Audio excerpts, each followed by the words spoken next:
आप देख रहे हैं पब्लिक समाचार, पब्लिक के हक में।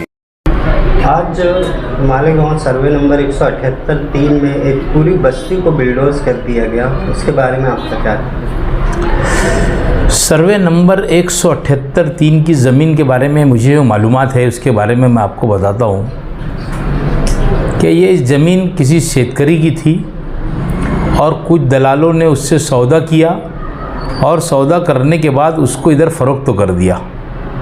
फ़रोख्त तो करने के बाद ऐसा होगा ज़मीन मालक को इसने पैसा नहीं दिए ये लोगों ने, उसके ऊपर उस कार्रवाई की गई। उसने कोई इनको लिख उक कर दिया नहीं था। इसके लिए वो कार्रवाई हुई कि भाई इसने अगर ये पैसा जिन दलाल लोगों ने अगर ये ज़मीन बेचा था तो ये ज़मीन का पैसा अगर पार्टी को देते तो ये आज मुसीबत आके खड़ी हुई ये नहीं आती। यहाँ के लोगों को बार बार बोला जाता कि भाई ज़मीन का 7/12 उतारा देख के लिया जाए, 7/12 जिसके नाम पे उससे वगैरह है या उसी ने किससे ख़रीदा है तो उसके पास क्या लिखा है वो देख कर लिया जाए। बस यहाँ पर मालेगांव के अंदर लोगों की एक टेंडेंसी है, वो टेंडेंसी ऐसी है कि यार कुछ नहीं होता।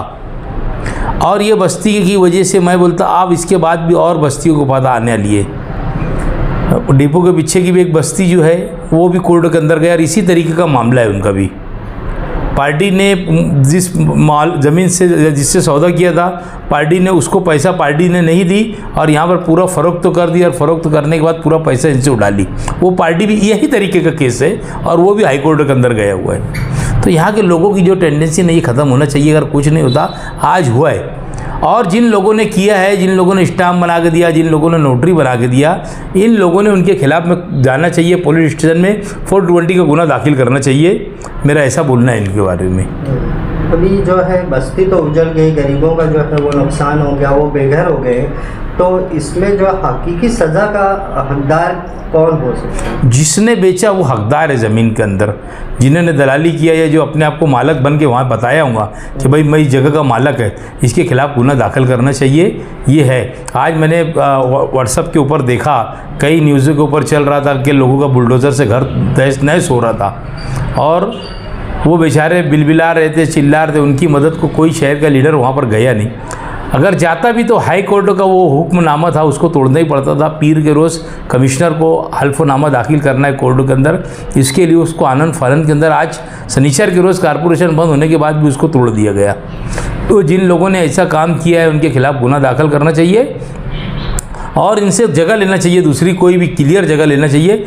और उन लोगों को अगर कोई हमारी मदद की ज़रूरत पड़ेगी तो इंशाअल्लाह ताला मैं पूरी तरीके से उनकी मदद करूँगा। अभी तक के जितने भी लोगों से वहाँ पर बात हुई, जो मंजर हमने देखा है, तो वहाँ के लोगों को ये उम्मीद थी कि लीडरान जो है वो ऐसे बुरे वक्त में हमारे साथ आएंगे, यहाँ खड़े होंगे और आपसे एक उम्मीद थी कि आप जो हर जगह पहुँचते हैं ऐसे लोगों की मदद करने, आप भी वहाँ नहीं गए। नहीं, हाई कोर्ट का वहाँ पर मैटर हाई कोर्ट का आदेश है।